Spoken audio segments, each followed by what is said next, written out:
Oke, bismillahirrahmanirrahim. Assalamualaikum warahmatullahi wabarakatuh. Materi di psikologi perkembangan satu hari ini yaitu mengenai definisi perkembangan. Nah, sebelum teman-teman kenal perkembangan, kita harus tahu dulu nih apa yang namanya pertumbuhan, kematangan, sama belajar. Terus baru kita tahu apa sih perkembangan itu gitu. Jadi kita akan belajar terkait dengan apa yang dinamakan perkembangan. Nah, kita belajar dulu apa itu pertumbuhan gitu ya. Nah, pertumbuhan itu adalah perubahan alamiah secara kuantitatif pada segi jasmaniah atau fisik dan menunjukkan kepada suatu fungsi tertentu yang baru dari organisme atau individu. Pertumbuhan adalah berkaitan dengan masalah perubahan dalam besar, jumlah ukuran, atau dimensi tingkat sel, organ maupun individu yang bisa diukur dengan ukuran gitu ya. Jadi ada angkanya gitu ya, makanya bentuknya kuantitatif biasanya gitu ya. Jadi seperti ukuran berat, gram, pound gitu ya, eee, kilo gitu, ukuran panjang, senti, inci gitu ya kan, ukuran umur tulang dan keseimbangan metabolik gitu ya, retensi kalsium dan nitrogen tubuh.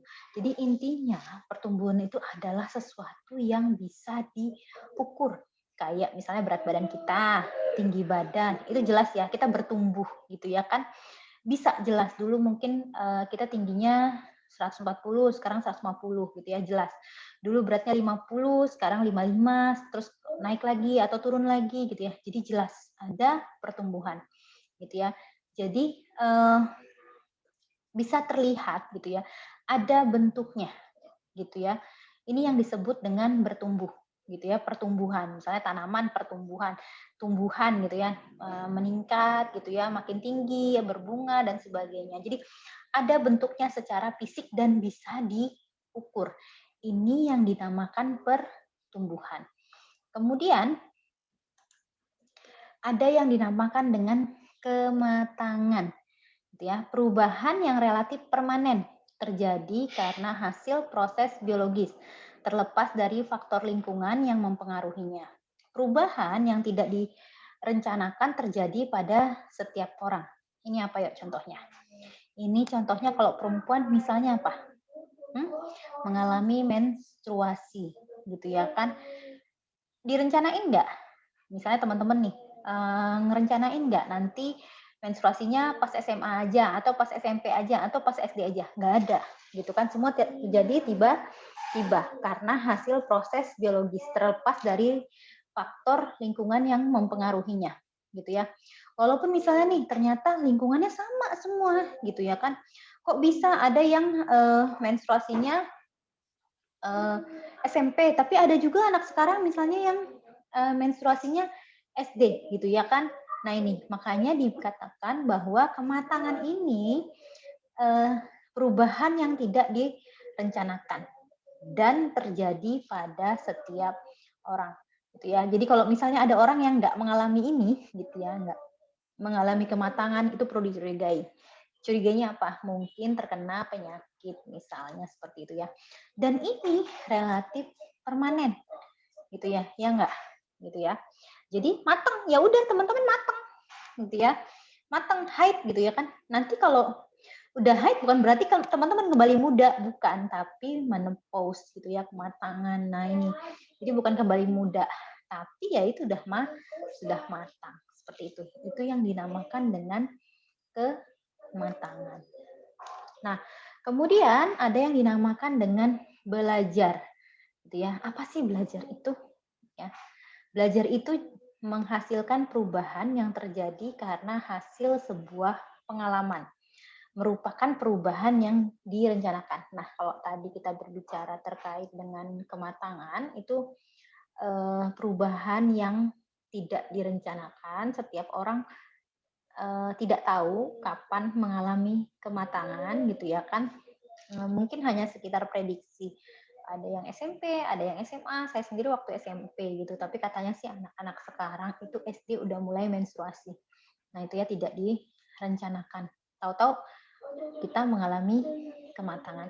Nah, untuk belajar itu juga sama sebenarnya, menghasilkan perubahan tapi bisa direncanakan. Kayak misalnya hari ini udah direncanakan untuk kelas psikologi perkembangan 1 gitu ya kan. Direncanakan nggak? Iya gitu ya. Nanti ada perubahan nggak? Ada, dari teman-teman yang awalnya tidak tahu terkait dengan materi perkembangan jadi tahu gitu ya. Jadi dari sebuah pengalaman tadi, proses belajar dari sebuah pengalaman. Perubahan yang direncanakan, misalnya teman-teman mau belajar masak, mau belajar apa saja gitu ya, yang awalnya dari tidak tahu menjadi tahu. Jadi intinya proses belajar adalah perubahan yang direncanakan. Nah, kita udah tahu pertumbuhan, kita udah tahu kematangan, terus kita udah tahu apa itu belajar. Nah, sekarang yang jadi pertanyaan adalah, apa itu perkembangan? Apakah sama dengan pertumbuhan? Apakah sama dengan proses belajar? Atau sama dengan proses kematangan? Apa itu pertumbuhan?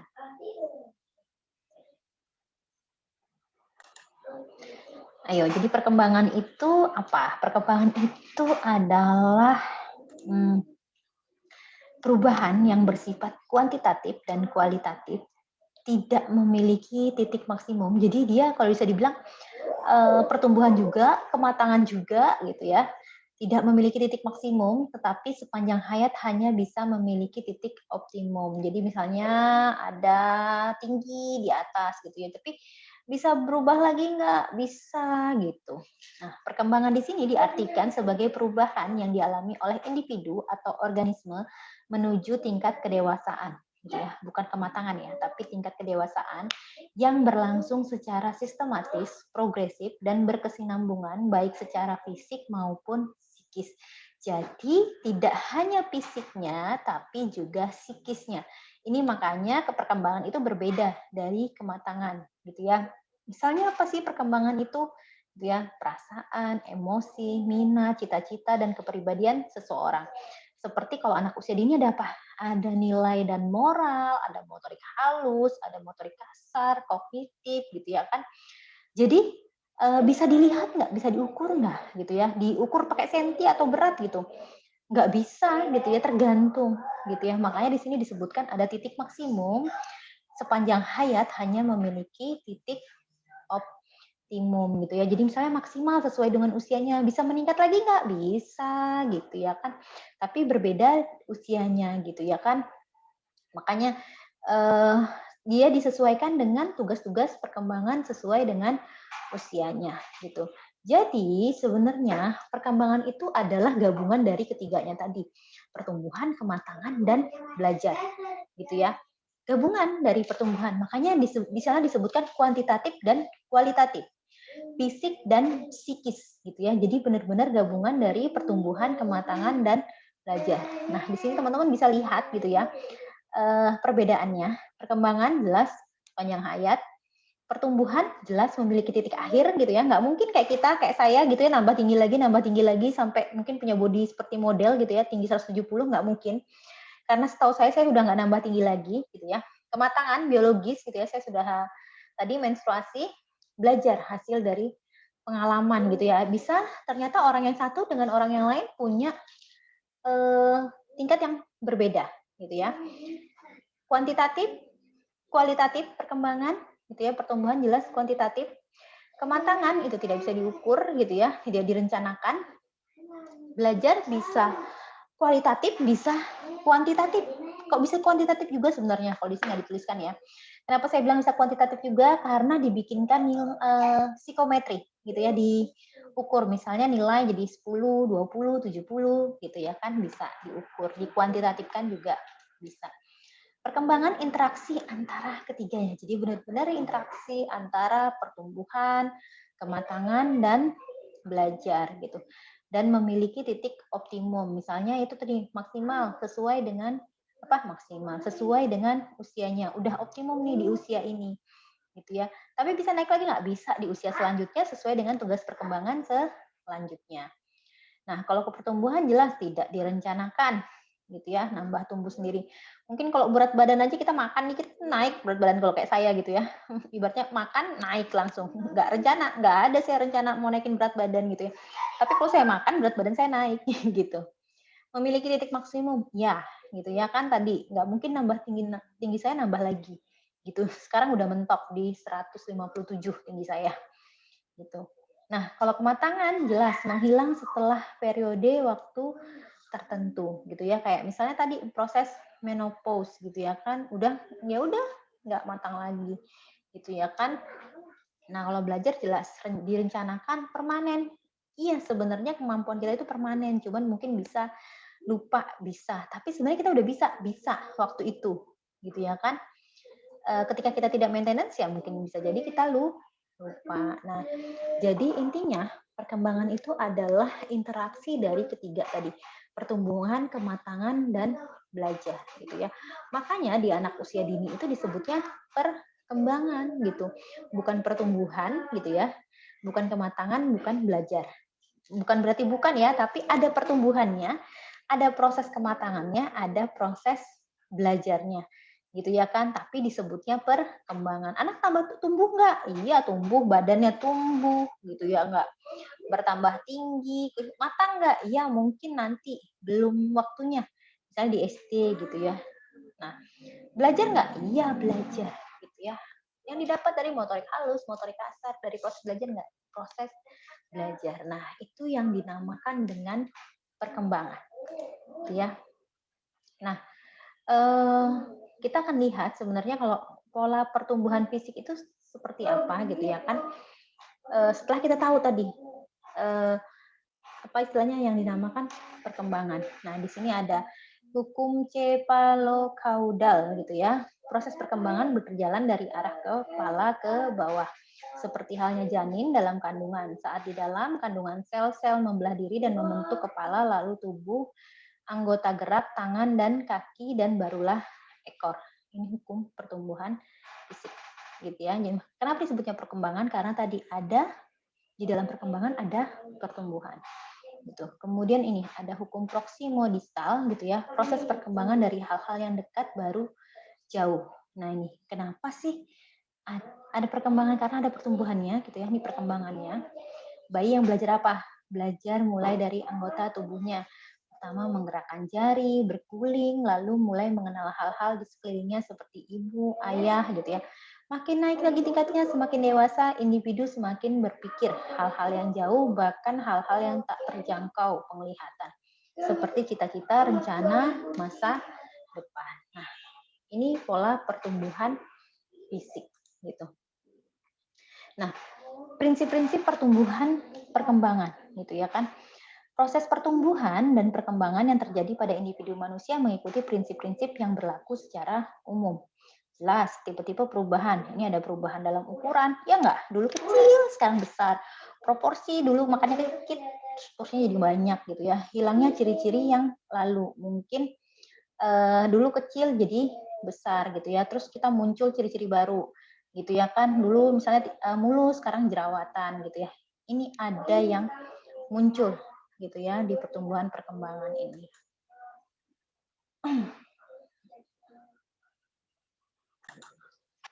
Nah, kita masuk ke karakteristik perkembangan.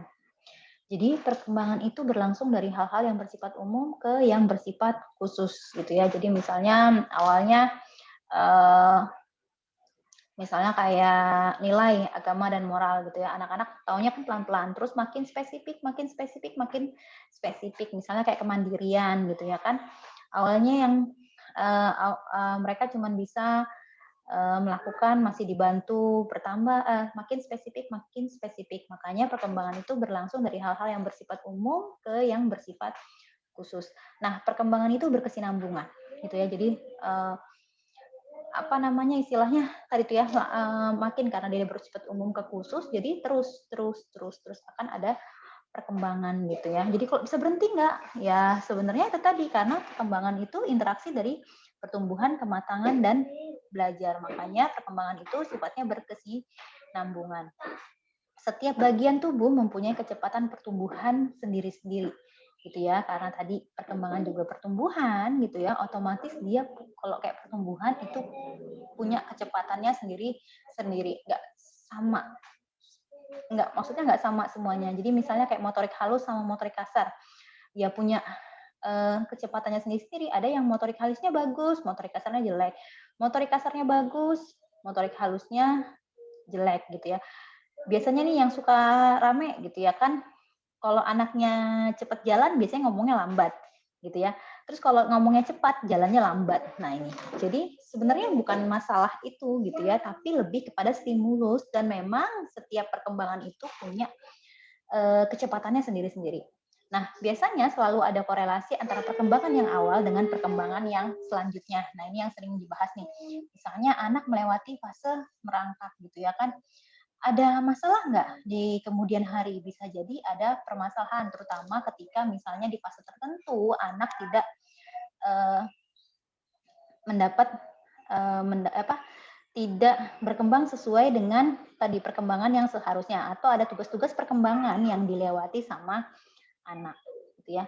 Nah, kemudian ada perbedaan individu gitu ya. Jadi setiap individu yang satu dengan individu yang lain otomatis perkembangannya berbeda gitu, tidak sama.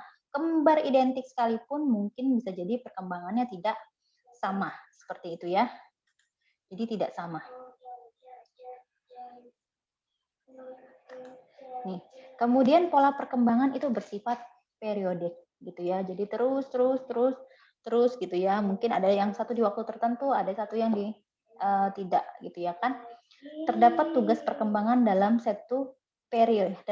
Terdapat tugas perkembangan dalam setiap periode gitu ya. Makanya setiap periodenya ada tugas-tugas perkembangan yang harus dipenuhi. Makanya kalau teman-teman di PAUD ini misalnya bisa dilihat dari Permen 137 gitu ya.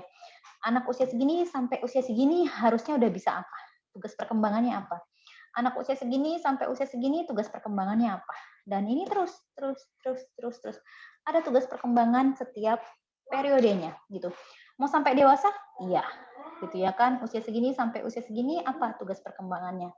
Misalnya di usia ini tergantung kita pakai teorinya siapa gitu ya. Usia ini tuh harusnya ngapain gitu ya. Udah sampai pencapaian apa yang kita sampai capai gitu. Oh, kalau nggak tercapai apa yang terjadi? Itu tadi mungkin di periode perkembangan selanjutnya ada satu permasalahan yang harus dihadapi karena tugas perkembangan sebelumnya ternyata tidak terpenuhi gitu. Nah, ini ya. Ini tadi prinsip-prinsip yang berlaku pada pertumbuhan dan perkembangan gitu.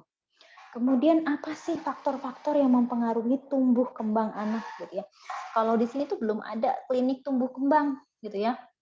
Saya nggak tahu di rumah sakit umum udah ada belum klinik tumbuh kembang gitu ya. Setahu saya kalau waktu di Jogja itu di Rumah Sakit Sarjito itu ada klinik tumbuh kembang. Nah, itu memang khusus untuk anak-anak gitu ya. Ada dokter anaknya, ada dokter sarafnya, ada psikolognya juga. Gitu untuk memeriksa apakah jadi tidak hanya perkembangannya ya, tidak hanya secara fisik dicek tapi juga psikisnya gitu ya. Makanya tumbuh kembang. Jadi tidak hanya pertumbuhannya saja tapi juga tadi interaksi dari ketiganya tadi. Tapi perkembangan. Jadi tidak hanya pertumbuhan tapi tidak hanya fisiknya tapi psikisnya juga gitu ya. Nah, apa faktor-faktor yang mempengaruhi tumbuh kembang anak gitu ya? Yang pertama ada faktor dalam atau internal gitu ya. Pertama perbedaan ras atau etnik atau bangsa gitu. Kok bisa sih Bu perbedaan ras atau etnik atau bangsa ini mempengaruhi perkembangan? Jelas, misalnya nih teman-teman yang keturunan orang Jawa gitu ya kan, apa ya, anaknya misalnya kalem-kalem gitu ya, terus yang anaknya keturunan orang timur gitu ya, cenderung misalnya keras, kuat gitu. Nah, ini dipengaruhi oleh perbedaan ras atau etnik atau bangsa gitu ya. Ini perkembangannya beda. Nilai-nilai moralnya yang ditanamkan beda nggak? Beda gitu ya kan.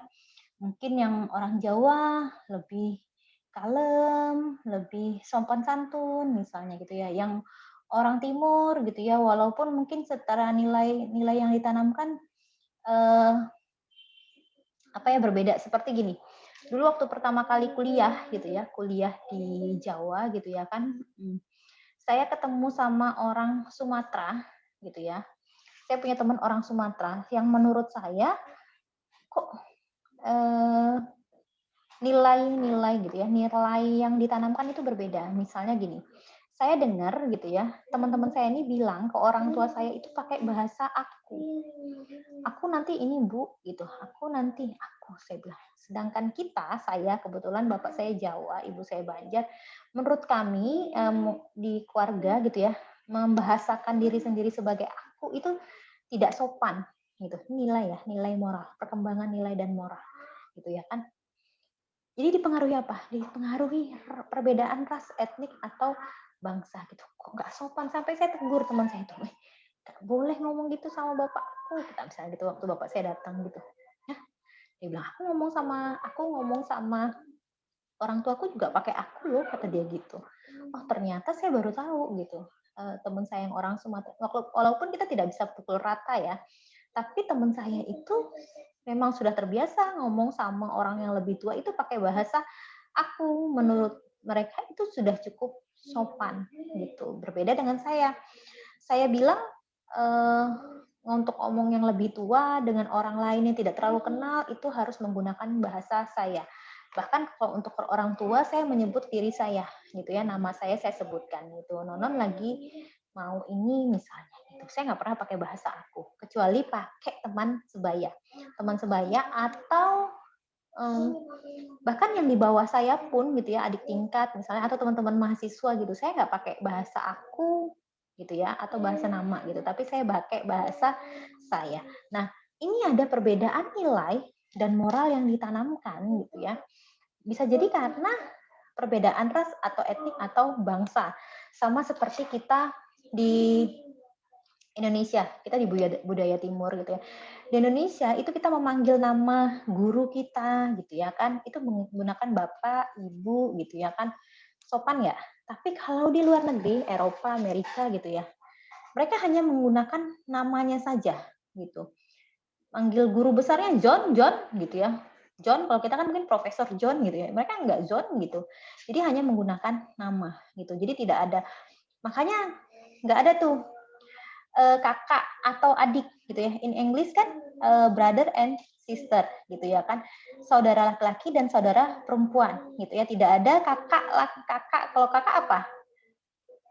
Ya tetap brother kan. Adik juga apa? Brother, saudara laki-laki. Sister, saudara perempuan. Maupun kakak maupun itu adik gitu ya. Jadi beda budaya gitu ya kan. Gitu. Jadi palingnya bro gitu ya. Mungkin kalau adik little sis gitu ya, little sister gitu. Little brother kalau adik gitu ya kan. Nah ini, jadi ada perbedaan ras atau etnik atau bangsa. Buat kita ketika kita manggil saudara kita dengan sebutan nama itu nggak sopan gitu ya kan. Kita harus panggil kakak, emas, gitu, abang gitu ya, banyak istilah. Nah, ini yang disebut dengan perbedaan ras atau etnik atau bangsa yang bisa mempengaruhi tumbuh kembang. Kita juga nggak bisa gitu ya judgement, oh anak ini perkembangannya nggak bagus, perkembangan nilai moralnya nggak bagus gitu. Karena nggak sopan misalnya gitu. Ya nggak juga, kita harus lihat dulu tadi perbedaan ras, etnik atau bangsanya sama nggak dengan kita gitu ya. Nah, kemudian keluarga ya. Keluarga juga mempengaruhi nggak? Iya, mempengaruhi gitu ya kan. Kok bisa mempengaruhi? Ya, bagaimana orang tua menerapkan nilai-nilai agama dan moral, bagaimana orang tua mengajarkan gitu ya kan, bagaimana orang tua di rumah mungkin bersikap aktif gitu ya. Bisa mempengaruhi, bisa gitu ya kan. Misalnya, kok anak yang satu bicaranya lebih banyak, anak yang satu bicaranya lebih sedikit. Oh ternyata di rumah yang satu ini orang tuanya pendiam, jarang diajak ngomong, makanya kosakata atau vocabulary-nya si anak ini dikit sekali gitu. Berbeda dengan anak yang satunya, ibunya suka ngomong gitu ya kan, mungkin kayak saya gitu ya, anak saya jadi suka ngomong gitu ya kan. Karena apa? Di rumah saya banyak ngomong gitu, kayak sekarang aja gitu ya misalnya ya. Mungkin secara nggak langsung anak saya ini dengerin saya ngomong terus mamah nih kata dia gitu. Padahal saya lagi ngajar gitu ya kan. Tapi apa? Perbendaharaan kata, vocabulary kata mungkin lebih banyak dibandingkan dengan anak lain. Kayak misalnya saudaranya. Kebetulan dia punya saudara yang ngomongnya tuh nggak terlalu banyak. Hemat banget gitu ya kan. Karena ibunya kerja kantoran gitu ya kan. Terus bapaknya lumayan sibuk, jadi jarang ada interaksi berbicara banyak di rumah. Nah, keluarga juga mempengaruhi gitu. Kemudian ada umur. Kalau ini jelas banget ya. Kok bisa tumbuh kembang anak itu dipengaruhi oleh umur? Jelas. Anak yang lebih kecil sama anak yang lebih besar punya tugas perkembangan yang berbeda. Otomatis pencapaian perkembangannya pun juga berbeda. Terus faktor-faktor yang mempengaruhi lainnya adalah jenis kelamin. Oke. Ini jelas ya berbeda. Ada hormon-hormon yang membedakan antara laki-laki dan perempuan. Sehingga bisa jadi tumbuh kembangnya juga berbeda. Kemudian kelainan genetik. Nah ini ya, jadi kelainan genetik gitu ya. Ketika misalnya memang ternyata di faktor keturunan itu ada mengalami kelainan genetik, bisa jadi nanti ke anaknya itu juga mengalami gangguan yang akhirnya mempengaruhi tumbuh kembangnya anak gitu ya. Jadi ada banyak faktor yang bikin tumbuh kembang anak ini menjadi bermasalah. Kelainan genetik, kemudian kelainan kromosom seperti anak Down syndrome itu adalah kelainan kromosom gitu. Kemudian itu tadi yang internal gitu ya. Kemudian faktor luar yang bisa mempengaruhi tumbuh kembang anak. Apa? Ada gizi gitu. Kok bisa gizi mempengaruhi? Jelas berpengaruh kayak gitu ya. Misalnya kayak tadi tuh motorik kasar gitu. Oh cepat atau lambat, ini bisa nggak dari gizinya? Iya. Anak-anak yang kurang gizi bisa jadi jalannya lebih lambat gitu ya kan. Lebih bicaranya mungkin lebih sedikit, kognitifnya juga lebih mungkin cenderung lebih lambat karena mungkin gizinya tidak terpenuhi gitu ya. Jadi gizi ini mengaruhi karena terkait dengan fisiknya juga gitu ya.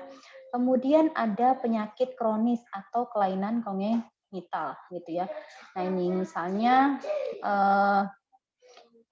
penyakit jantung bawaan gitu ya, atau yang kena virus seperti virus rubella, shock gitu ya, TBC waktu ibunya hamil, otomatis anaknya mengalami gangguan ketika dilahirkan. Kemudian lingkungan fisik dan kimia. Ini juga misalnya anak-anak yang tinggal di daerah lingkungan dekat pabrik gitu ya, yang pembuangan limbahnya tercemar gitu ya. Ini jelas mempengaruhi tumbuh kembang anak. Kemudian ada psikologisnya ibu, psikologisnya ayah, dan psikologis anak itu sendiri. Bayangin misalnya seperti anak-anak korban perceraian gitu ya, atau anak-anak korban kekerasan.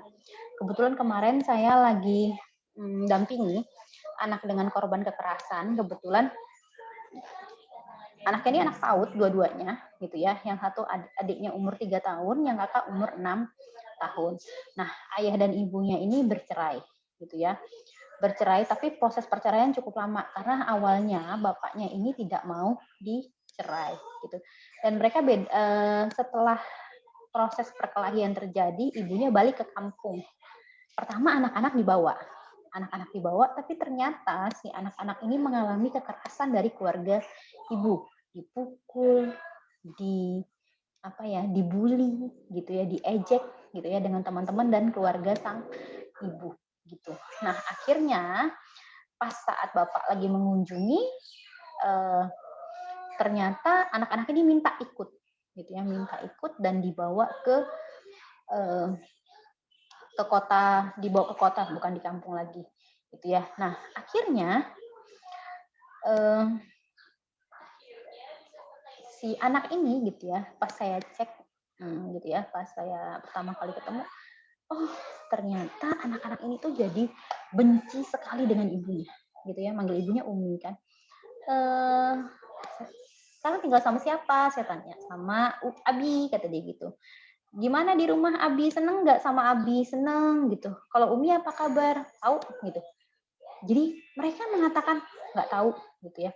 Setiap bahas Umi nggak tahu, nggak mau dengar, pusing. Itu kasih kakak. Kalau yang adik sih nggak terlalu tahu. Tapi kalau ditanyain Umi mana? Pergi gitu ya si adik yang umur 3 tahun gitu ya. Jadi secara psikologis perkembangannya bermasalah. Iya, bermasalah gitu ya. Bahkan entah itu mungkin penanaman nilai-nilai moral gitu ya, sopan santun, kasih sayang itu sangat minim gara-gara tadi tuh psikologis yang diterima oleh si 2 anak tadi gitu, kakak beradik tadi gara-gara masalah perceraian orang tuanya gitu ya. Dari cerita anaknya si kakak yang umur 6 tahun ini, "Capek Abi sama Umi berantem terus," kata dia gitu. "Kelahi terus," gitu. "Aku juga capek dipukul," kata dia gitu. Jadi teman-teman terbayang dong bagaimana perkembangan anak-anak 2 anak ini ke depannya terkait dengan tadi karena mereka punya permasalahan psikologis yang mengganggu tumbuh kembang mereka, gitu ya. Bagaimana pemenuhan gizi, bagaimana pemenuhan kasih sayang, gitu ya. Bagaimana penanaman nilai dan moral, padahal bapak misalnya sibuk bekerja. Di rumah itu, saya aja nggak kebayang dari cerita bapaknya ini. Saya tanya, "Bapak, ini kalau bapak bekerja, anak-anak dengan siapa?" Gitu ya. "Anak-anak berdua, Bu, di rumah saya kunci dari luar." Saya tuh sampai, gitu ya, dikunci dari luar gitu. Anak umur 6 tahun dan 3 tahun gitu. Jadi kalau teman-teman terbayang bagaimana perkembangannya ini perkembangan psikologis ini bisa mempengaruhi tumbuh kembang si anak. Nah ya, jadi kebayang dong bagaimana psikologis gitu ya mempengaruhi tumbuh kembang anak ini gitu ya kan. Mungkin nilai-nilai dan moralnya, ke tingkat kemandiriannya gitu ya kan. Kemudian banyak lagi aspek lain yang sangat mempengaruhi tumbuh kembang anak ini. Bahkan si anak yang tadi umur 3 tahun dan 6 tahun itu saya tanya sudah sekolah belum? Belum gitu ya. Jadi selama ini di rumah sama siapa? Berdua aja sama adik dan si kakak tadi gitu ya. Kalau Abi pas bekerja gitu. Jadi teman-teman terbayang dong ya.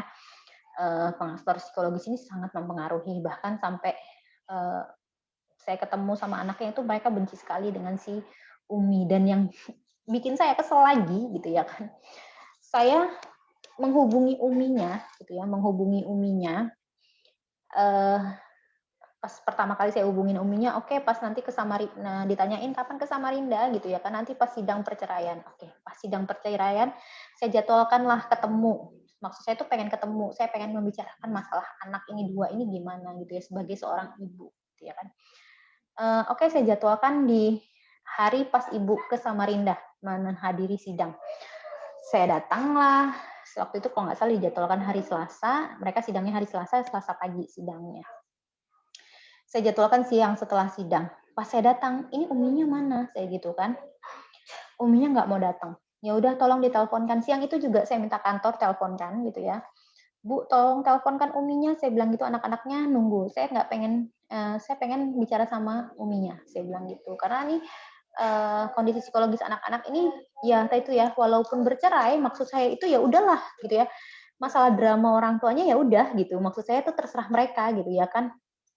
Tapi tetap fokus ke anak-anak gitu ya. Maksudnya ayahnya udah nggak perlu lagi mikirin uminya selingkuh gitu ya kan. Yang penting bagaimana memenuhi kebutuhan anak-anak dan uminya juga udah nggak mikir lagi mau dia selingkuh dan nikah lagi atau gimana pun mau punya suami lagi gitu ya kan. Ya udahlah terserah gitu ya kan. Maksud saya tetap pada tetap kewajiban dia sebagai ibu gitu ya kan. Akhirnya saya telepon lah. Pas saya telepon siang itu ditanyain gitu ya. Kebetulan yang telepon bukan saya, dari pihak kantor yang bantu saya gitu ya kan. Uminya di mana? Umi di jalan sudah balik ke kampung gitu. Alasannya kenapa tidak memenuhi panggilan adalah tidak dilarang oleh keluarga uminya untuk bertemu dengan anak-anak dan suaminya gitu. Saya sampai, hah? Ini ibunya gitu ya, kok nggak pengen ketemu anak-anaknya? Bayangin anaknya 2, 6 tahun sama 3 tahun.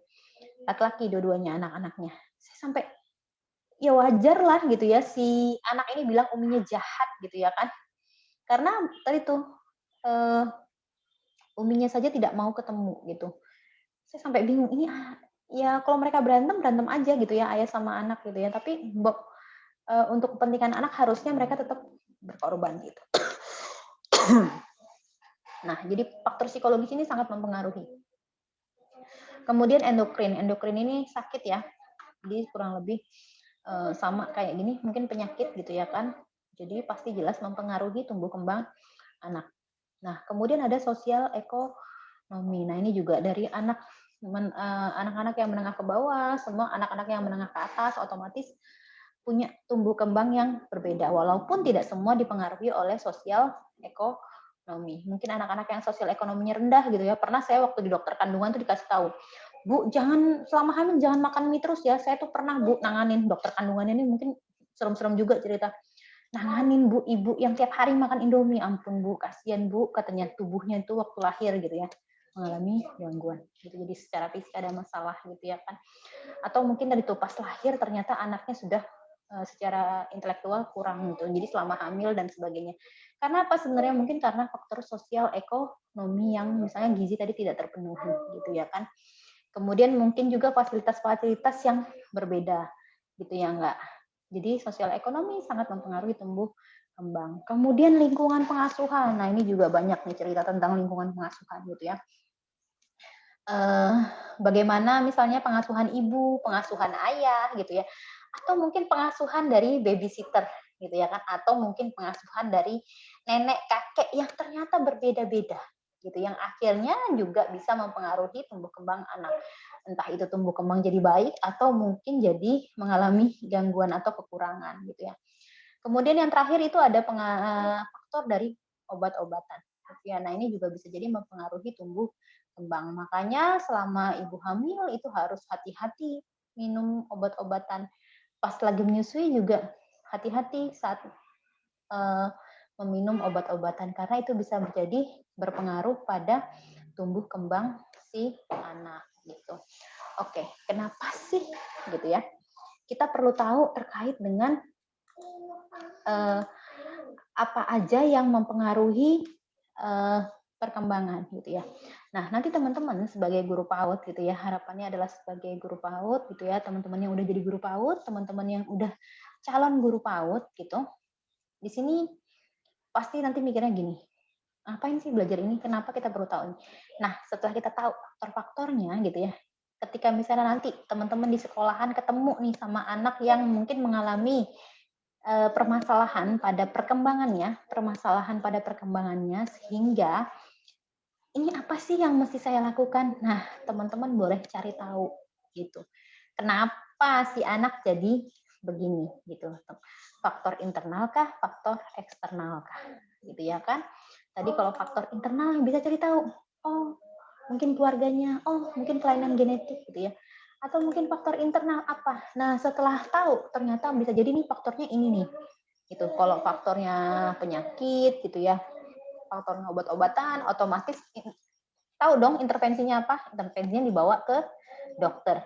Kalau ternyata permasalahannya adalah sosial ekonomi, ya berarti mungkin teman-teman bisa bantu carikan solusi gitu ya sebagai guru nanti ya.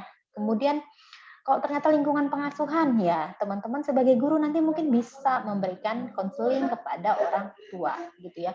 Nah, makanya penting banget kita tahu apa saja yang mempengaruhi tumbuh kembang anak, perkembangan anak gitu, supaya kita bisa membantu gitu ya, mengintervensi gitu ya kan.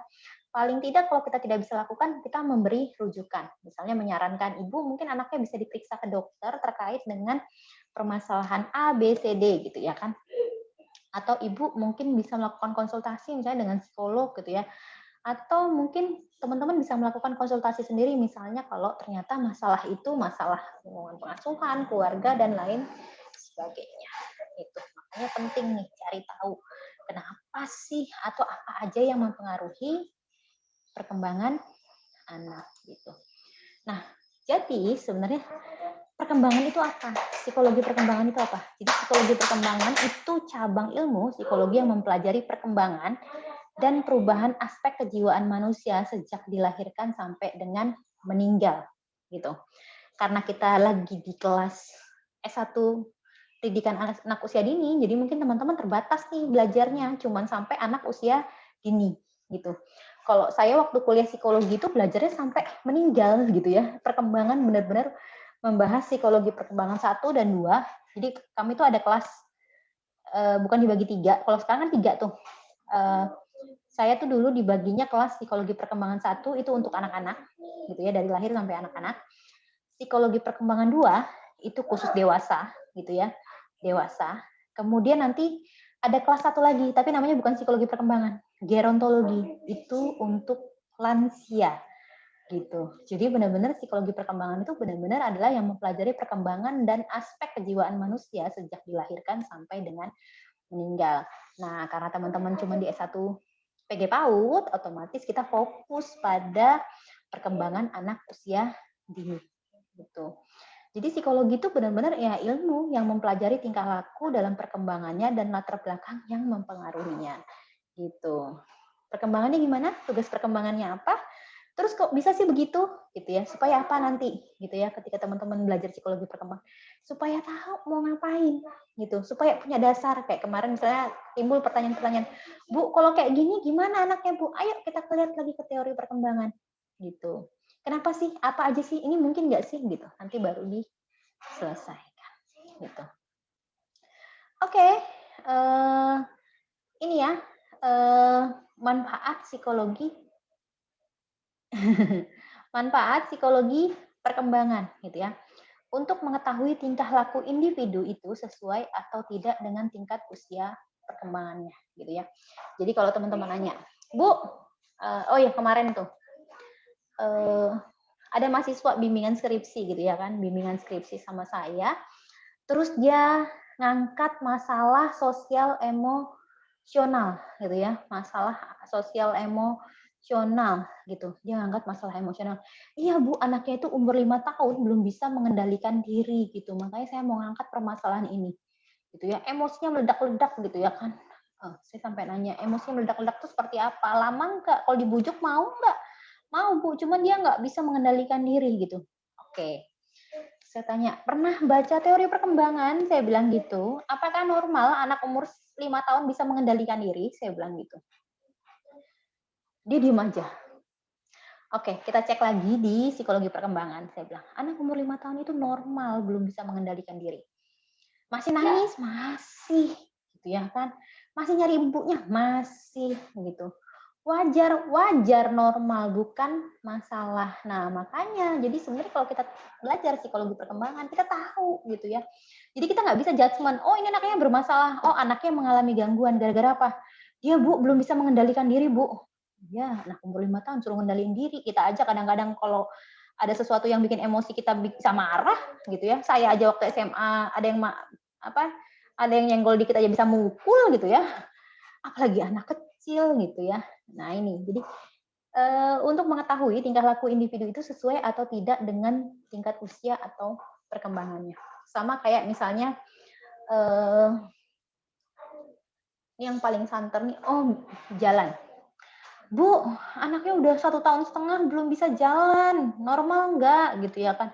Ini kayaknya nggak normal deh Bu, nggak normal. Bener nggak? Nggak normal, dicek dulu di psikologi perkembangan gitu. Anaknya itu paling nggak, oke, misalnya 1,5 tahun nggak bisa jalan itu gimana? Oke, ini sudah masuk tahap kalau kita bilang warning ya, gitu ya, warning gitu ya, suspek, tapi belum bisa didiagnosis dia lambat atau delay gitu, karena paling nggak sampai 1 tahun 8 bulan. Nah ini, itu taunya dari mana? Dari ya psikologi perkembangan gitu. Sama kayak misalnya eh, apa anak umur di bawah 2 tahun dibiarkan aja Bu nangis gitu ya kan, belum waktunya menyusui. Hey, gitu. Baca psikologi perkembangannya. 0 sampai 2 tahun berdasarkan teorinya Piaget. Berdasarkan teorinya Erikson, itu keinginan sama dengan kebutuhan anak. Jadi di bawah usia 2 tahun, apapun yang dibutuhkan anak, emang di bawah 2 tahun itu apa sih kebutuhan anak? Apa? Nyusu kan gitu ya, nyusu. Gitu. Digendong gitu ya. Kalau nangis digendong, dipopok, mungkin dipeluk gitu ya kan. Harus dipenuhi gitu. Bukan berarti dia manja, nanti jadi manja Bu, nanti jadi apa kalau orang tuh istilahnya nanti jadi bau tangan gitu ya. Saya bilang sampai anak bau tangan gitu ya, kalau nggak digendong nggak mau tidur misalnya gitu. Enggak, berdasarkan teori Erikson itu 0 sampai 2 tahun itu tadi keinginan sama dengan kebutuhan. Nah, berarti apa? Normal kalau mereka masih seperti itu. Nah, ini itu manfaatnya psikologi perkembangan. Ini yang pertama gitu ya. Oke, untuk manfaat yang kedua, untuk mengetahui tingkat kemampuan individu pada setiap fase perkembangannya. Nah, ini juga sama ya tadi, gitu ya. Jadi, benar nggak sih anak usia segini harusnya sudah bisa apa? Anak usia segini sudah bisa seperti apa. Nah, ini kita bisa lihat di perkembangannya, fase perkembangannya.